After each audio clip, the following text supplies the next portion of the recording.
You must have heard something about climate change. It's in the news all the time.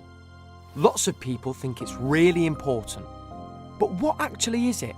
How might it affect us, and why does it matter so much? When you look out the window, it might be sunny, it might be raining, it might be snowing. Whatever it's doing at that time, that's weather. It's not climate. Climate is the term we use to describe the weather in a particular area over a long period of time. A climate normal, one way we measure climate, looks at the average weather in a particular place over a period of 30 years. We can see how climate is changing over time by comparing climate normals for a particular area. The climate has always been changing, ever since the world began. But what's different now is that the change is happening much faster than it's done for millions of years. Almost all climate scientists are now convinced that it's the increasing amount of greenhouse gases in the atmosphere that are speeding up climate change. Carbon dioxide is a greenhouse gas, one of the gases that causes the greenhouse effect. Greenhouse gases trap heat from the sun in the Earth's atmosphere. We need carbon dioxide in the atmosphere, but the amount of it has increased a lot over the last 200 years or so.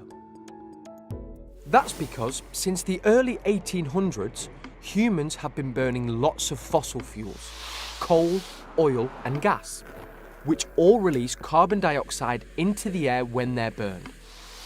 And fossil fuels are not just burned in the engines of our cars, trains, ships and planes. They are also burned in our homes to make heat and hot water, and in power stations to make the steam which powers the generators, which in turn create the electricity we use every day at home, at school and at work. The planet is now, on average, about 1 degree centigrade warmer than it was in the 1800s.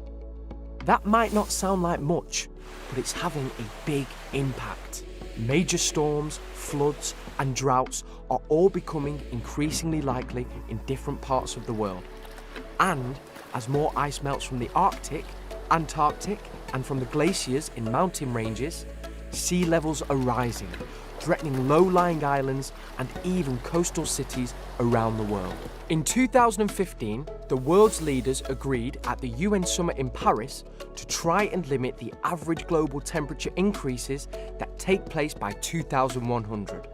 Making an agreement was one thing, but countries still haven't agreed on the changes they will make that will tackle the challenges ahead of us.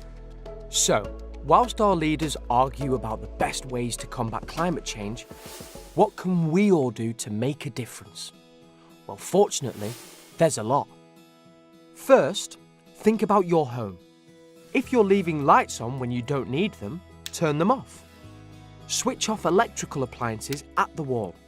Don't leave them on standby. There's a good chance that your central heating and hot water uses a gas boiler. So whenever the boiler is on, it's burning gas and releasing more carbon dioxide into the atmosphere. Try turning your heating thermostat down to 20 degrees Celsius. If you feel a bit chilly indoors in winter, put on a jumper. Don't just turn up the heat. In winter, you can also think about eliminating drafts, fitting heat-reflective panels behind radiators to make them more efficient, and keeping doors and windows closed to keep the heat in and the cold out. Talk to your family about installing renewable energy for your home.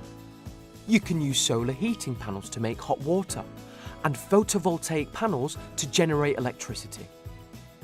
Think about the food you eat. Cows and sheep produce large amounts of methane, a greenhouse gas that's 80 times more powerful than carbon dioxide. So, eat less beef and lamb and try to cut down on dairy products. Eating less meat makes a big difference, and cutting down on food waste makes a massive difference too. Think about how you travel. Could you walk or take a bus or train rather than going in the car? And when you go on holiday, think about staying more locally. And try to cut down on air travel.